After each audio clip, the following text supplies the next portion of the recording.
Sam. Welcome back to another episode of Pit Stop. If you can't tell, we are in a new garage. I haven't made a video in so long that I haven't even done a video in this garage yet, and I've lived here for about 5 months.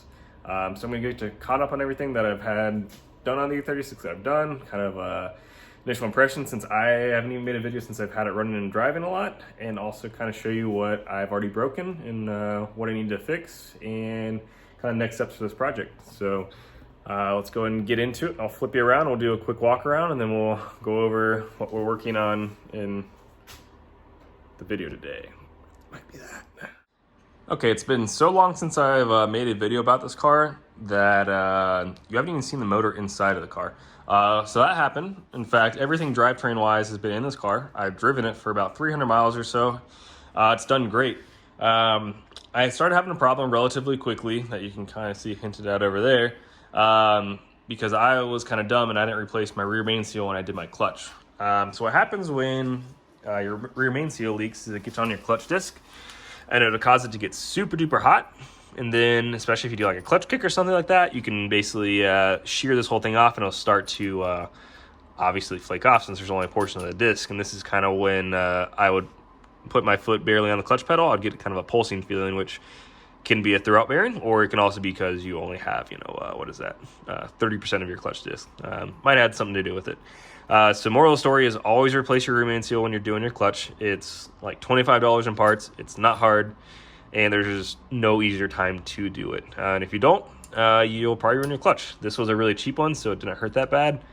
But if you put a nice south bend or something like in there, you'll have a bad day. I even had to replace my pressure plate because I had some kind of abnormal wear from my throwout bearing, and there's also a bunch of clutch material in there. So again, it was one of those things where I don't want to take this thing apart again, so might as well kind of replace it.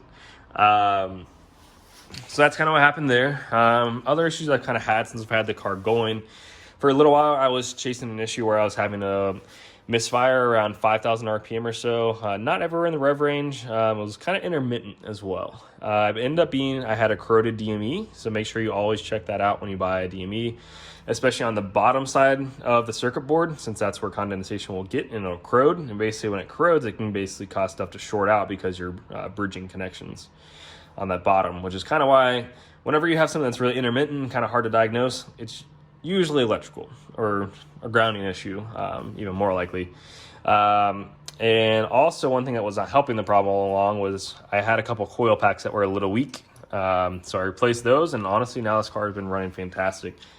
That DME that I picked up to replace, I actually ended up putting my BAV auto chip in there, so I have a little more revs, and honestly the car is doing great. No check engine lights or anything. Some big steps left to do. Obviously, a lot of this needs cleaned up. This wiring harness is gross. I don't use, there's so much stuff that I deleted that I really cannot wait to make another harness. But I'm probably going to wait to go to a standalone ECU to do that, since you kind of got to, you don't have to, but it's a great time to do it. Kind of just thin a lot of it out. Since you look around, there's this excess stuff. This was for the AC, which I don't have anymore. This was for, I don't even know what it was. I think this is more AC stuff, maybe a horn, all kinds of crap. I don't have it anymore. I don't need it. It needs to go away.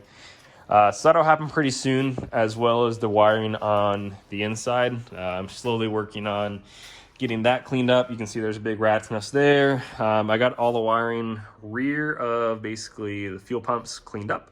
And I have this nice big rat's nest that's going to start to come out. Thing is, I want to wait to remove the dashboard and everything. I'm waiting until I can start the car intermittently, and right now, without the transmission, I can't do that. So whenever dealing with electrics and I'm deleting a bunch of systems, I need to make sure that I'm not going to make a huge headache for myself when I can finally try to start the car. So kind of jumping back up here, some things left to do is I need to make an intake for this. I'm probably going to make a little one that has a bend that kind of goes down through here, and the pot filter's down there behind where the fog light goes, and I'll build or 3D print a little kind of funnel and shield for that, as well as some brake duct hose adapter things. Obviously this needs painted, wire needs cleaned up. This radiator was bent when I got it. This wide angle lens probably didn't help a lot, but so that's kind of gross. I'd like to get that fixed at some point. But honestly, it's running great. It's doing what it needs to. I also had to replace my fuel pump since it had a really weird cracked line, as well as the fuel sending unit. So that's done. Has all new fuel lines, a new fuel filter. There's so many parts of this car that I've touched, it's kind of silly. The good news is it's getting really sorted, and I'm starting to be able to rely on it and kind of getting happy where it is. So that kind of is where we're at. So let's go ahead and jump straight into what I'm doing today. So obviously this is my ZF transmission out of an M3. So this thing's been great. It's running fine. There's not a lot of play or anything like that.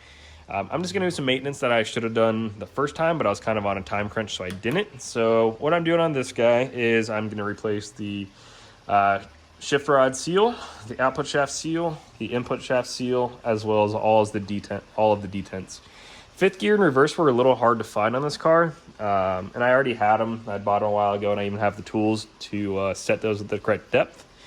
So I'm just going to take care of that while it's out, as well as kind of top off the fluid and a couple other little odds and ends. I also picked up a UUC dual shear shift rod for about half price or so. So that's going in. Got a new hardware kit for it. This is the cup that goes on that rear shift linkage bushing. I was dumb and threw my whole one out and didn't put this on my polyurethane one, and kind of wondered why the poly one didn't want to stick up in that little mount for it in the trans tunnel. So I got this. I paid like $25 just for this, since that's what somebody sold it to me for, and it was cheaper than buying a whole bushing. So that was a really dumb mistake. Don't throw this away when you put a poly one in. I also have everything to replace my center support bearing. I had this part originally when I had my drive shaft and was going to put it in, but I didn't have these caps, or the dust shields, I think is what they are, as well as a new clip ring, and you're supposed to replace those because you kind of have to deform it to get it off the bearing out. These are hilariously expensive for what they are, so I ended up waiting on those. I also have a new shift fork shaft, what do you want to call it? It kind of goes around the input shaft of the transmission. It wasn't very expensive. Mine had a little wear on it, so I figured I might as well just try to solve it. Also, like I mentioned, got those seals for this. I have a new rear main seal, as well as the rear main carrier seal, that like kind of metal seal. Those are going in. I got some new motor mounts. These are OEM BMW ones. I was going to go with a polyurethane or like a Condor Speed Shop one, but I got these for a third of what they cost new from their legit BMW ones. I got them from somebody that just had a bunch of parts, so that's what's going on. They'll be a lot better than what's in there. The ones that haven't, they're pretty shot.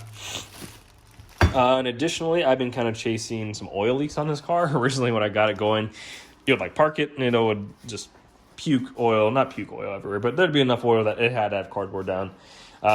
So the biggest one was my oil filter unit. I had replaced this and put this one on there, and it's from my other motor that's going to turn into a stroker. You can kind of see it back there. I'd reused a seal just because I was in a hurry, and of course you can't find that locally for whatever reason. So I reused it. Bad idea. It leaked. So I replaced that. That's all good. And also another big oil leak I had was from the dipstick tube. So there's a gasket where it goes into oil pan. It's really, really cheap to replace it.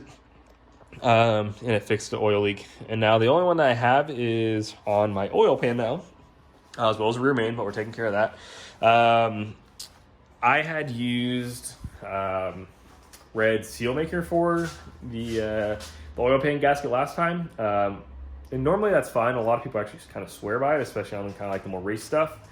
But the issue I made is, again, this whole thing, when I put it together, I was in a hurry. If you're in a hurry, just slow down. It's usually not worth it. And I didn't let it kind of set midway. So what you're supposed to do is you're supposed to kind of put your whole ring around, kind of put it on there, then place your oil pan on there, and just barely finger tighten your bolts. Let it sit for, I think it's 12 hours. Then you're supposed to tighten it down to full torque spec. I didn't do that. I let it sit for like maybe 2 hours, and that wasn't enough. So there's a couple small oil leaks, and kind of at the point where I need to replace the oil, or not the oil, but the motor mounts anyways. The transmission's off. There's not an easier time to replace this stuff, so I figure, you know what, let me just take care of this all in one big foul swoop, and we're going to replace the oil pan gasket as well. And I'm also going to safety wire the oil nut, which I have some of those over in that pile of parts, since I didn't do that the first time around, and that's kind of something you really should be doing on these cars. So in a nutshell, that's kind of what we got going on today. I will also put a link, or I'll just actually just add in a video of the car running. It's a really short, like 6-second clip of it after I'd finally gotten that missing issue sorted. So that way there's at least like proof that, you know, hey, this car does run sometimes every now and then. We'll get that in there, and then hopefully next week we're gonna have some really nice weather, which a big bummer about building like a race car is that this thing doesn't have heat, and it also has super duper soft tires, summer tires on it.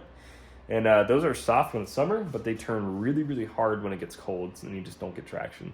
And also, I still haven't filled in my sunroof, so it gets cold basically. So there's a couple nice days tomorrow where it's gonna be 60, or not tomorrow, next week.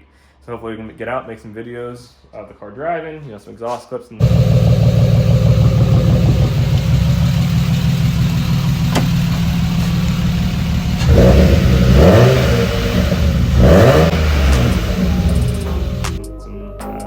other fun stuff, and we'll go from there. So thanks for watching. We'll see you next time with hopefully some more exciting videos.